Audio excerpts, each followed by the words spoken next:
So, Bob, my friends, I hope this finds you well. Today we stand in the long shadow of the cross.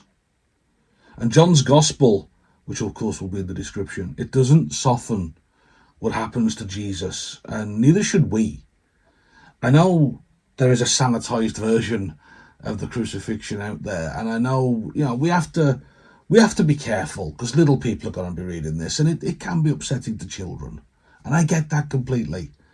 But us adults, we shouldn't shy away from it. It was long and it was drawn out and it was brutal.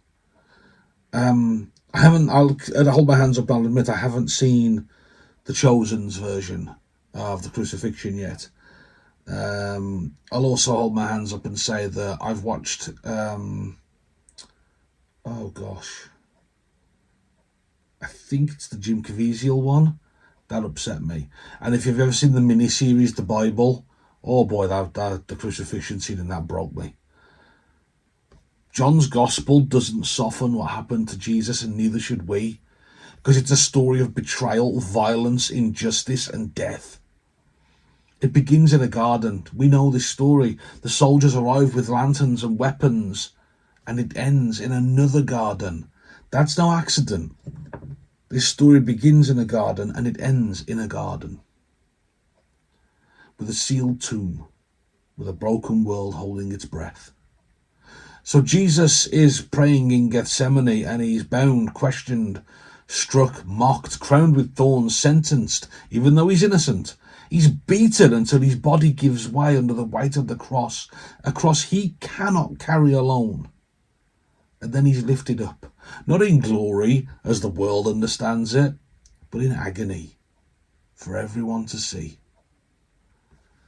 John tells us plainly that Jesus is crucified.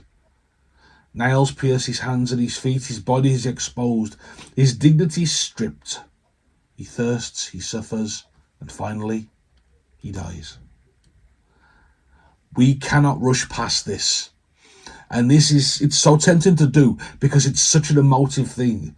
I'm talking to you now and I'm starting to get teary. I'm starting to fill up already just thinking about it. But that man goes through. Even if he wasn't the Messiah, even if he wasn't the Son of God, I defy anybody to understand what crucifixion was and to not be touched by it. But when we hear that Jesus had no business being on that cross, crucifixion was usually reserved for, like, for example, Spartacus, that famous rebel, he was crucified. Crucifixion was reserved for the worst of the worst.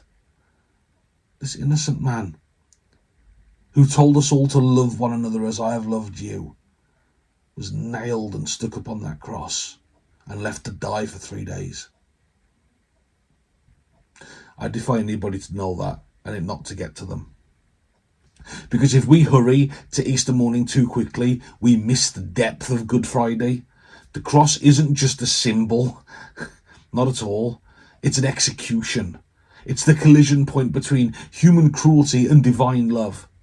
And even here, at this cross, John asks us to see something more. Because in this gospel, Jesus isn't just a victim. He's a sovereign, even in suffering. When the soldiers come to arrest him, he steps forward and he asks them, he says, "Who are you seeking?" He knows the answer. They answer, of course, and they say, "Jesus of Nazareth." And he says, "I'm he." At those words, they draw back. Even now, Jesus is in control. They can't believe that someone would be so open to say, "Yeah, it's me." Jesus could easily have disguised himself and slipped away. He doesn't. He stands there, he faces it, he says, "Yeah, it's me." And then Jesus is dragged before Pontius Pilate, the Roman governor. Jesus is calm, measured, unafraid. Pilate thinks he holds the power over life and death. Indeed, he says that to Jesus at one point. He says, "Answer my questions. You know I have the power of life and death over you." And Jesus reminds him, and he says, "You have no power over me unless it has been given to you from above." And part of me kind of feels for Pilate here. He's a man caught between two worlds. On one hand, he has his duty to the empire. On one hand, he has his duty to keep order. On the one hand, he has his duty to ensure that this rebellion doesn't get any further out of control. Again, Romans, they were still dealing with the fallout from Spartacus, and he very nearly led a successful rebellion. They did not need another one. So Pilate has that in his mind, but he knows Jesus is innocent. He knows this is a stitch-up job. He knows this fella stood before him, ain't done nothing wrong. What's he supposed to do? He does the only thing he can do. He washes his hands. But of course there's another way to see Pilate, that he was just weak. That he had Caiaphas in one ear and thought, well, I'll do what he says. Many different ways to read Pontius Pilate. He's a very complex character. And then we get to Jesus' crucifixion. On the cross, he's not defeated, he's purposeful. But it's always touching to me that John stays. Peter, Andrew, James, Philip, all of them, they all run. And listen, who can blame them? The Romans are scary, scary guys. Who can blame them? They run and John stays. But it's not just John. It's Mary too. It's his mother. She was there at the beginning of his life, and she's there at the end. And again, another reason that this story absolutely breaks me sometimes is I think of her, and I think what it must have been like for her to listen to that scream when he took his first breaths, and to listen to his cry as he takes his last. I can't imagine what it did to that poor woman. He trusts Mary to John. John the faithful, John who stayed. Jesus says, can you look after her? You take care of her for me. Even in death, he makes sure that she's provided for. In this, he forms a new family, a new community of care and love. And then Jesus says, I am thirsty.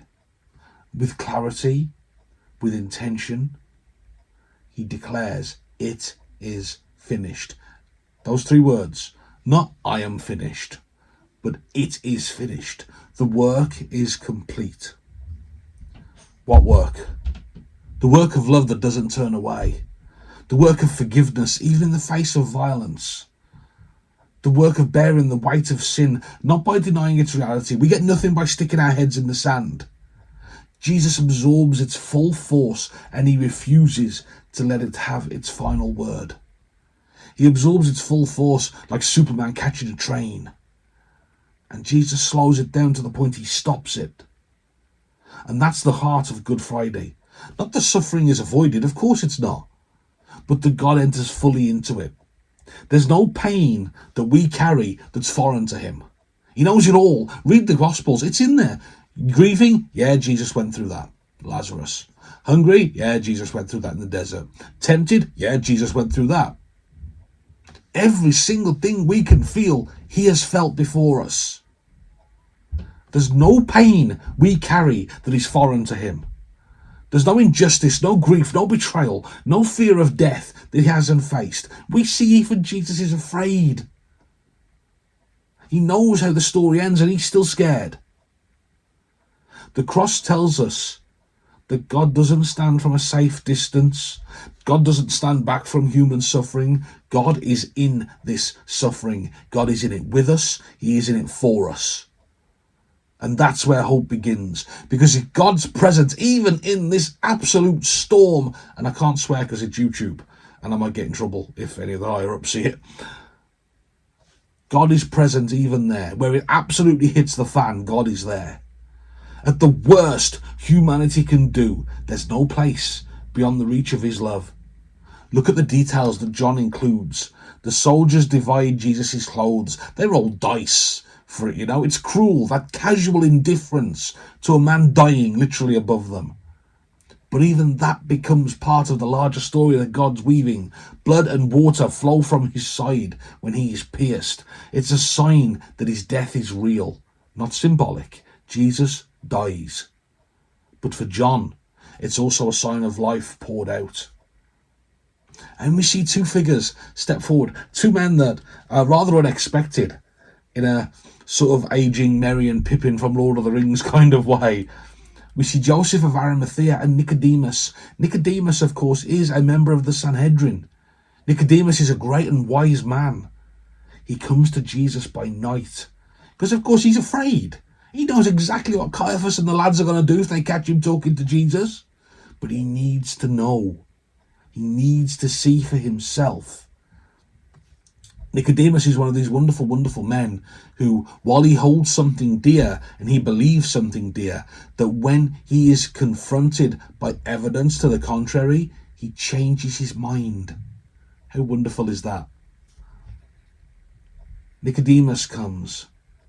Of course, he comes towards Jesus, and now he comes in the daylight. When he first comes to Jesus, he comes at night. Now he comes in the day because something in Nicodemus has changed. Even in death, Jesus draws people into courage, into devotion, into love. At this point, Nicodemus is thinking, you know what? I don't care if you know I'm standing with him. He finally, overtly nails his colours to Jesus' mast.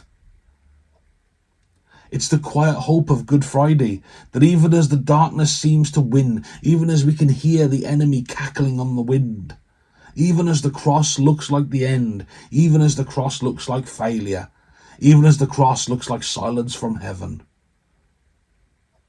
It's none of those things. What the cross is the turning point. Because the love revealed here is stronger than any hatred the world can throw. The mercy revealed here, it's way deeper than any sin we could ever commit. The life given here cannot be contained by the tomb. And so today, we don't look away from the cross. Let's stand right there. Let's plant our feet next to Mary, next to John. Let's look up.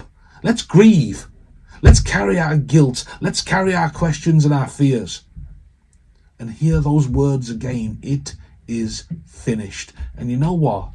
If it makes you cry, cry. Because I'll tell you what is finished. Finished is the lie that you are beyond redemption. What's finished is the power of sin to define you and who you are. What's finished is the idea that death has the last word. What remains, what wins is love. Costly, wounded, yes. Unyielding, absolutely. Pure, damn right, love. And though the tomb is still closed to this day, hope has already taken root because we know what comes on Sunday. Yeah, today the tomb is closed. Today it's quiet. Today the Romans and Caiaphas and every other piece of involved think that they've won.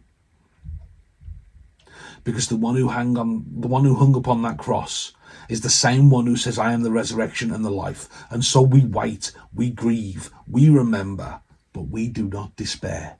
Oh no. Because even here, in this dark afternoon, in this quiet evening, in this held breath, and this waiting moment for Easter morning, we remember that God is at work. God bless you, my friends, and take care.